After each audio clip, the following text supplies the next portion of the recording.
ನಮಸ್ಕಾರ ವೀಕ್ಷಕರೇ. ಫಲೂಡಾ ಈ ಹೆಸರನ್ನ ತುಂಬಾ ಜನ ಕೇಳಿರ್ತೀರಾ, ಮನೆಯಲ್ಲಿ ಎಷ್ಟು ಜನ ಮಾಡ್ಕೊಂಡು ತಿಂದಿರ್ತೀರಾ.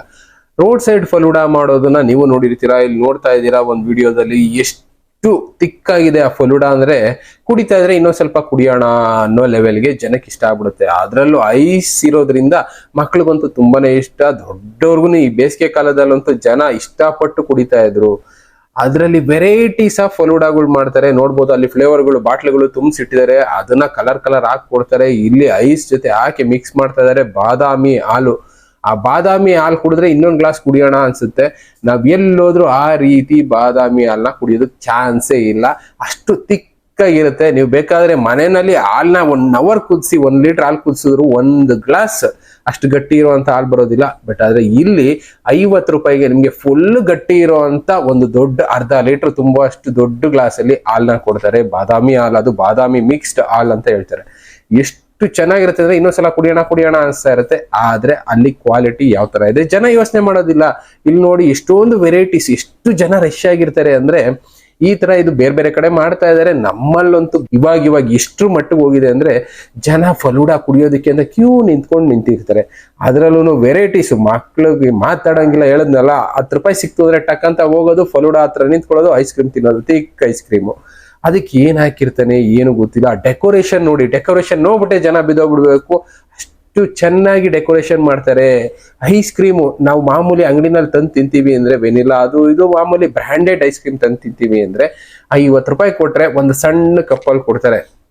ಇಲ್ಲಿ ಏನಂದ್ರೆ 50 ರೂಪಾಯಿ ಕೊಟ್ರೆ 4 ಜನ ತಿನ್ಬೋದು, ಅಷ್ಟೊಂದು ಕೊಡ್ತಾರೆ. ಅದ್ರ ಮೇಲೆ ಕಲರ್ ಫ್ರೂಟ್ಸು, ಟೇಸ್ಟಿ ಆಗಿರೋ ಹಾಗೆ ಕಾಣೋ ಹಾಗೆ ಏನೇನೋ ಬಳಸ್ತಾರೆ. ಪ್ಲಸ್ ಬಾದಾಮಿ, ಗೋಡಂಬಿ, ದ್ರಾಕ್ಷಿ ಅಷ್ಟು ಈಸಿಯಾಗಿ ಹೇಗೆ ಸಿಗುತ್ತೆ ಅನ್ಕೊಂಡ್ಬಿಡ್ಬೇಕು. 50 ರೂಪಾಯಿಗೆ ಇಷ್ಟೊಂದೆಲ್ಲ ಹೆಂಗ್ ಕೊಡೋದಕ್ಕೆ ಸಾಧ್ಯ? ಸಿಂಪಲ್ ಆಗಿ ಯೋಚನೆ ಮಾಡಿ. ನಮ್ ಜನ ಅಷ್ಟೊಂದೆಲ್ಲ ಯೋಚನೆ ಮಾಡೋದಿಲ್ಲ. ಅಲ್ಲಿ ನೋಡಿ, ಇಲ್ಲಿ ಚಾಕ್ಲೇಟ್ ಕ್ರೀಮ್ ಬೇರೆ ಹಾಕ್ತಾ ಇದಾರೆ. ಅದು ಒರಿಜಿನಲ್ ಏನೋ ನಿಜವಾಗ್ಲೂ ಗೊತ್ತಿಲ್ಲ. ಈ ತರದ್ದು ಎಷ್ಟೋ ಕಡೆ ಈ ಬಿಸ್ನೆಸ್ಗಳು ನಡೀತಾ ಇದೆ. ನಮ್ ಜನ ಬಾಯಿ ರುಚಿ, ಹೊಟ್ಟೆ ತಣ್ಣಗಾಗುತ್ತೆ ಅಂತ ಬೇಸಿಗೆನೆಲ್ಲ ಕುಡಿದ್ರು ಗಂಜಿ, ಅಂಬ್ಲಿ, ಫಲೂಡಾ. ಗಂಜಿ ಅಂಬ್ಲಿ ಬಿಡಿ, ನೀರ್ ಯಾವ್ದಾವ್ದೋ ಬಳಸಿರ್ತಾರೆ, ಬಟ್ ಆದ್ರೆ ಅಟ್ಲೀಸ್ಟ್ ದೇಹಕ್ಕೆ ಒಳ್ಳೇದು ಅನ್ಬೋದು. ಇಲ್ಲಿ ಏನ್ ಮಾಡ್ತಾ ಇದಾರೆ, ಮೈದಾ ಹಿಟ್ಟಿಂದ ಕೆಲವಷ್ಟು ಥಿಕ್ನೆಸ್ ಬರೋದಕ್ಕೆ ಮೈದಾ ಹಿಟ್ಟನ್ನ ಬಳಸ್ತಾ ಇದಾರೆ. ನಮ್ ಜನಕ್ಕೇನು ಬಾಯಿ ರುಚಿ ಸಿಗ್ತಾ ಇದೆ, ಬಟ್ ಅಲ್ಲಿ ಏನ್ ಬಳಸ್ತಾ ಇದಾರೆ ಗೊತ್ತಾಗ್ತಾ ಇಲ್ಲ. ಇನ್ನು ಎಷ್ಟೋ ಕೆಮಿಕಲ್ ಕಾಂಪೌಂಡ್ ನ ಬಳಸಿ ಆ ಥಿಕ್ನೆಸ್ ನ ಕೊಡ್ತಾ ಇದಾರೆ. ನೀವು ನೋಡ್ಬೋದು ಆ ಗ್ಲಾಸ್ ಅಲ್ಲಿ ಎಷ್ಟು ತಿಕ್ಕಾಗಿದೆ ಅಂತ. ಆ ರೀತಿ ತಿಕ್ಕಾಗಿರುವಂತ ಐಸ್ ಕ್ರೀಮ್ಗಳನ್ನ, ಅದ್ರ ಜೊತೆಗೆ ಹಾಲು, ಬಾದಾಮಿ ಹಾಲು, ಇದನ್ನೆಲ್ಲ ಮಾರ್ತಾ ಇದ್ದಾರೆ. ಇದಕ್ಕೆ ಯಾವುದೇ ರೀತಿ ಲೈಸೆನ್ಸ್ಗಳಿಲ್ಲ, ಯಾವುದೇ ರೀತಿ ಸ್ಟ್ಯಾಂಡರ್ಡ್ಸ್ ಇಲ್ಲ. ಕ್ವಾಲಿಟಿ ವಾಟರ್ ಬಳಸ್ತಾ ಇದಾರ ಇಲ್ಲ ಬೇರೇನ್ ಬಳಸ್ತಾ ಇದಾರೆ ಯಾರಿಗೂ ಗೊತ್ತಿಲ್ಲ. ಏನ್ ಇಲ್ಲಿ ಕಡಿಮೆಗೆ ಸಿಗ್ತಾ ಇದೆ. ಪ್ಲಸ್ ಫ್ರೂಟ್ಸ್, ಅಷ್ಟೊಂದು ಫ್ರೂಟ್ಸ್ ಎಲ್ಲ ಹಾಕೊಟ್ಬಿಡ್ತಾರೆ. ಯಾರು ಕೊಡ್ತಾರೆ 50 ರೂಪಾಯಿಗೆ ಅಂತ? ಜನ ಹೋಗಿ ಕುಡಿಯೋದು, ನೆಮ್ಮದಿಯಾಗಿದ್ದೀವಿ, ತಣ್ಣಗಿದ್ದೀವಿ ಅನ್ಕೊಳ್ಳೋದು. ಬಟ್ ಆದ್ರೆ ಹಾಸ್ಪಿಟ್ಲ್ ಖರ್ಚು ಮಾತ್ರ ಕಟ್ತಾನೆ ಇರ್ತೀವಿ. ಇದನ್ನ ಕುಡಿದು ತಿಂದವ್ರಿಗೆ ಎಷ್ಟೋ ಜನಕ್ಕೆ ಆರೋಗ್ಯದ ಸಮಸ್ಯೆ ಬಂದೇ ಬರುತ್ತೆ. ಕಾರಣ ಅಲ್ಲಿ ಬಳಸ್ತಾ ಇರುವಂತ ನೀರಿನ ಕ್ವಾಲಿಟಿ.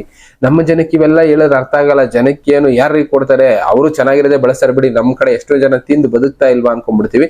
ಬಟ್ ಆದ್ರೆ ಒಂದಲ್ಲ ಒಂದು ದಿನ ಅದರಿಂದ ಇಂಪ್ಯಾಕ್ಟ್ ಆಗೇ ಆಗುತ್ತೆ. ಸ್ಲೋ ಪಾಯ್ಸನ್ ಅಂತಾರಲ್ಲ, ಆ ತರ ಸ್ಲೋ ಪಾಯ್ಸನ್ ಇದು. ನೋಡಿ ಅಲ್ಲಿ ಕೈಯಲ್ಲಿ ಎಷ್ಟು ಹಾಕಿ ತುಂಬ್ತಾ ಇದಾರೆ. ಆ ಡೆಕೋರೇಷನ್ಗೆ ಜನ ಇಷ್ಟಪಟ್ಟು ತಿನ್ನೋದು ಈ ಫಲೂಡಾ ತಿನ್ನಿ, ಆದ್ರೆ ಒಳ್ಳೆ ಕ್ವಾಲಿಟಿ ಇದು ತಿನ್ನಿ. ಯಾವ ಕ್ರೀಮ್ ಬಳಸಿದ್ದಾರೆ, ಯಾವ ಐಸ್ ಬಳಸಿದ್ದಾರೆ, ಯಾವ ನೀರ್ ಬಳಸ್ತಾ ಇದಾರೆ, ಹಣ್ಣುಗಳು ಚೆನ್ನಾಗಿದ್ದಾವ, ಇದನ್ನೆಲ್ಲ ನೋಡಿ ತಿನ್ನಿ. ನಾವು ಕಣ್ಮುಂದೆ ಅಂತೂ ನೋಡೋದಕ್ಕಾಗೋದಿಲ್ಲ. ಎಲ್ಲ ರೆಡಿ ಮಾಡ್ಕೊಂಡ್ ಬಂದಿರ್ತಾರೆ. ಆ ಫ್ರೂಟ್ ಸಲಾಡ್ಗಳಂತೂ ರೆಡಿಮೇಡ್ ಮಿಕ್ಸ್, ನಾವ್ ಯಾವ ಫ್ಲೇವರ್ ಕೇಳ್ತೀವೋ ಅದಕ್ಕೆ ಹಾಕಿ ಕೊಡ್ತಾ ಇರ್ತಾರೆ. ನೋಡಿ ಇಲ್ಲಿ ಐಸ್ ಕ್ರೀಮ್ ಆಗ್ಬೋದು, ತಿಕ್ಕಾಗಿ ತೆಗ್ದು ಹಾಕ್ತಾರೆ. ನೀವು ಹೋಗಿ ಸಿಂಪಲ್ ಆಗಿ 50 ರೂಪಾಯಿ ಯಾವ್ದಾದ್ರು ಅಂಗಡಿನಲ್ಲಿ ಐಸ್ ಕ್ರೀಮ್ ತಂದ್ಬಿಡಿ, ಆ ರೇಟ್ ಕೊಡ್ತಾರ. ಇದೊಂದು ದೊಡ್ಡ ಮಟ್ಟದ ದಂಧೆಯಾಗಿ ಬೆಳೀತಾ ಇದೆ. ಅದರಲ್ಲೂ ನಮ್ಮ ಕರ್ನಾಟಕದಲ್ಲಿ ಇದನ್ನ ತಡೆಯೋದಕ್ಕೆ ಆಗ್ತಾನೆ ಇಲ್ವೇನೋ. ಎಲ್ಲೆಲ್ಲಿ ನೋಡಿದ್ರು ಫಲೂಡಾ ಶಾಪ್ಗಳು. ಅದು ಏನು ಅಂದ್ರೆ ಬೇರೆ ಬೇರೆ ಕಡೆಯಿಂದ, ಅಂದ್ರೆ ನಾರ್ತ್ ಇಂಡಿಯಾದಿಂದ ಬಂದು ಮಾರ್ತಾ ಇದ್ದಾರೆ. UP ನವರು, ಗುಜರಾತ್ ಅವರು, ಮಧ್ಯಪ್ರದೇಶ್ ಅವರು, ಈ ತರ ಎಷ್ಟೋ ಸ್ಟೇಟ್ ಗಳಿಂದ ಬಂದು ಅಲ್ಲಿನ ಸ್ಟೇಟ್ ರಿಜಿಸ್ಟರ್ಡ್ ಗಾಡಿಗಳಲ್ಲಿ ನಮ್ಮ ಸ್ಟೇಟ್ ಅಲ್ಲಿ ಈ ಫಲೂಡಾನ ಮಾರ್ತಾ ಇದ್ದಾರೆ. ಇದಕ್ಕೆ FSSAI ಇಲ್ಲ, ಯಾವ ಲೈಸೆನ್ಸು ಇಲ್ಲ. ಇಲ್ಲಿ ನೋಡ್ಬೋದು ಮಧ್ಯಪ್ರದೇಶ್ ಗಾಡಿ. ನಾನು ಸುಮ್ಮನೆ ನೋಡೋಣ ಅಂತ ಹೋದ್ರೆ ಮಧ್ಯಪ್ರದೇಶ್ ಗಾಡಿ. ಈ ತರದ್ ಎಷ್ಟೋ ಗಾಡಿಗಳು ರಸ್ತೆನಲ್ಲಿ ನಿಂತ್ಕೊಂಡು ಮಾರ್ತಾ ಇದಾರೆ. ನಾರ್ಮಲ್ ಆಗಿ ಎಲ್ಲೋ ಬೋರ್ಡ್ ಗಾಡಿನಲ್ಲಿ ಇದನ್ನೆಲ್ಲ ಮಾರ್ಬೇಕು ಅಂದ್ರೆ ಪರ್ಮಿಷನ್ ತಗೊಂಡಿರ್ಬೇಕು. ಇನ್ನ ನೀರ್ ಯಾವ ತರ ಬಳಸ್ತಾರೋ ಗ್ಯಾರಂಟಿನೇ ಇಲ್ಲ. ಯಾವ ಕ್ವಾಲಿಟಿ ನೀರ್ ಬಳಸ್ತಾರೆ. ಐಸು ಅದರಲ್ಲೇ ಒಂದು ಫ್ರೀಸರ್ ಇಟ್ಟು ಐಸ್ ಮಾಡ್ತಾ ಇರ್ತಾನೆ. ಯಾವ ವಾಟರ್ನ ಐಸ್ ಮಾಡ್ತಾ ಇರ್ತಾರೋ ಗೊತ್ತಿಲ್ಲ. ಮಧ್ಯಪ್ರದೇಶ್ ಗಾಡಿನಲ್ಲಿ ಮಾರ್ತಾ ಇದ್ದಾನೆ. RT1 ಅವರಂತೂ ಕೇಳ್ತಾನೆ ಇಲ್ಲ ಇದ್ರ ಬಗ್ಗೆ. ಈ ತರ ಗಾಡಿನಲ್ಲಿ ಮಾಡ್ತಾ ಇದ್ದಾರೆ. ಇಲ್ಲಿ ನೋಡ್ಬೋದು ಅದ್ ಯಾವ್ದೋ ಸ್ಟೇಟ್ ಗಾಡಿ, ದೂರದಲ್ಲಿ ಇಷ್ಟಿಷ್ಟು ಹೆಜ್ಜೆಗೂ ನಾವು ನೋಡ್ಬೋದು ಫಲೂಡಾ, ದೇವ್ ಐಸ್ ಕ್ರೀಮು, ಬೇರೆ ಬೇರೆ ತರ, ದೇವ್ ಬಾದಾಮ್ ಮಿಲ್ಕ್, ರಾಯಲ್ ಐಸ್ ಕ್ರೀಮು, ಈ ತರ ಎಷ್ಟೋ ಕಡೆ ಮಾರ್ತಾ ಇದ್ದಾರೆ. ಇವನ್ ಹೈವೇಗಳಲ್ಲಿ RTO ಆಫೀಸರ್ಗಳು ಎಲ್ಲಿ ನಿಂತಿರ್ತಾರೆ ಅದ್ರ ಪಕ್ಕದಲ್ಲೇ ನಿಂತ್ಕೊಂಡು ಮಾರ್ತಾ ಇರ್ತಾರೆ. ಆದ್ರೂ ಯಾರು ಕೂಡ ಇದ್ರ ಬಗ್ಗೆ ತಲೆ ಕೆಡಿಸ್ಕೊಳ್ತಾ ಇಲ್ಲ. ಹೆಜ್ಜೆಗೂ falooda ice cream, Dev ice cream, royal ice cream, ಇಲ್ಲಿ ನೋಡ್ಬೋದು ಇಲ್ಲೊಂದಿದೆ, ಬಿಟ್ರೆ ಮುಂದೆ ಒಂದು ಅಲ್ಲೇ ಕಾಣಿಸ್ತಾ ಇದೆ ಫಲೂಡಾ ಅಂತ.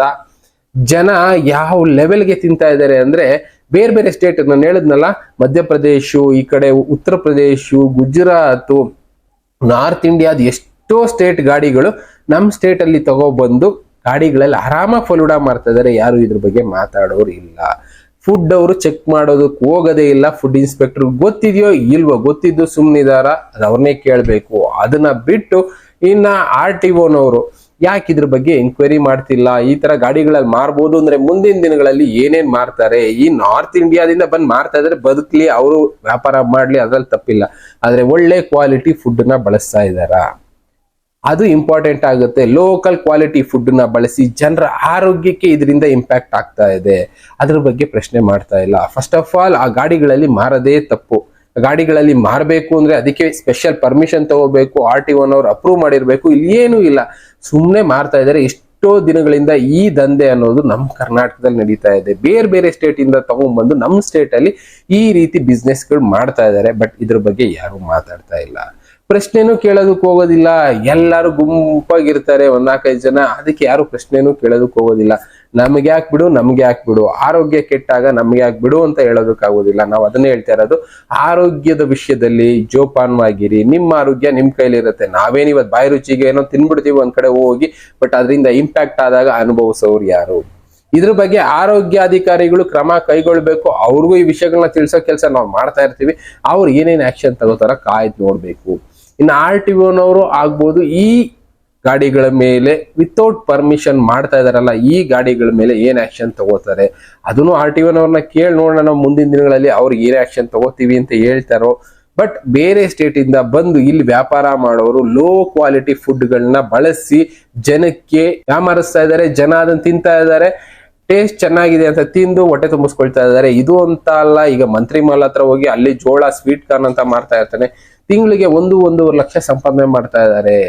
ಒಳ್ಳೆ ಕ್ವಾಲಿಟಿ ಫುಡ್ ಮಾಡ್ತಾ ಇದಾರೆ. ನಮ್ಮ ಸ್ಟೇಟ್ ಅಲ್ಲಿ ಎಷ್ಟೋ ಜನ ಈ ರೀತಿ ಒಳ್ಳೆ ಅಂಗಡಿಗಳು ಇಟ್ಕೊಂಡು ಒಳ್ಳೆ ಕ್ವಾಲಿಟಿ ಫುಡ್ ಮಾಡ್ತೀವಿ ತಗೊಳ್ಳಿ ಅಂದ್ರೆ ಜನ ತಗೊಳ್ಳೋದಕ್ಕೆ ಹೋಗೋದಿಲ್ಲ.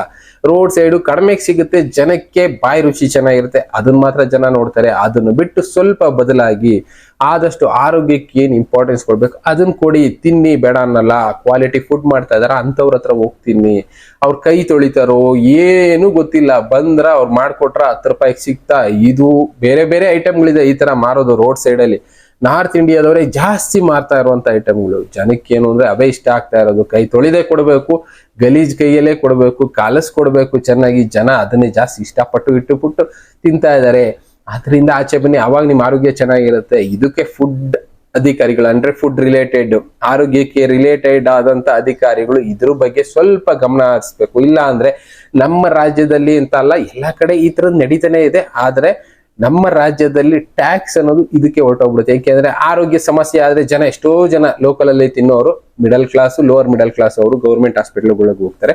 ಗೌರ್ಮೆಂಟ್ ಹಾಸ್ಪಿಟಲ್ ಅಲ್ಲಿ ಆಟೋಮೆಟಿಕಲಿ ಜನಸಂಖ್ಯೆನೂ ಜಾಸ್ತಿ ಆಗುತ್ತೆ. ಓವರ್ ಆಲ್ ಆಗಿ ಇಂಪ್ಯಾಕ್ಟ್ ಅನ್ನೋದು ನಮ್ಮ ಸ್ಟೇಟ್ ಗೌರ್ಮೆಂಟ್ ಮೇಲೆ ಬೀಳೋದ್ರಿಂದ ಆದಷ್ಟು ಇದ್ರ ಬಗ್ಗೆ ಫುಡ್ ಇನ್ಸ್ಪೆಕ್ಟರ್ಗಳಾಗ್ಬೋದು, ಅದ್ರ ಮೇಲ್ಗಡೆ ಇರುವಂತ ಅಧಿಕಾರಿಗಳಾಗ್ಬೋದು ಸ್ವಲ್ಪ ಗಮನ ವಹಿಸ್ಬೇಕು. ಇಲ್ಲ ಅಂದ್ರೆ ಇದನ್ನ ಜಾಸ್ತಿ ಆಗ್ತಾ ಹೋಗುತ್ತೆ.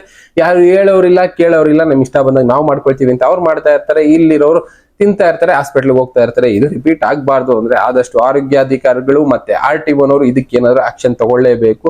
ನೋಡೋಣ, ಈ ವಿಷಯನ ಅವ್ರ ತನಕ ತಲುಪಿಸೋ ಕೆಲಸ ಮಾಡೋಣ. ಅವ್ರು ಇದಕ್ಕೇನು ಆಕ್ಷನ್ ತಗೊಳ್ತಾರೆ ಅವರು ಬಿಟ್ಟಿದ್ದು ಅಲ್ಲಿ ತನಕ ಕಾಯ್ತಾ ಇರೋಣ. ಬಟ್ ಆದ್ರೆ ನಿಮ್ಮ ಆರೋಗ್ಯ ನಿಮ್ ಕೈಲಿರುತ್ತೆ.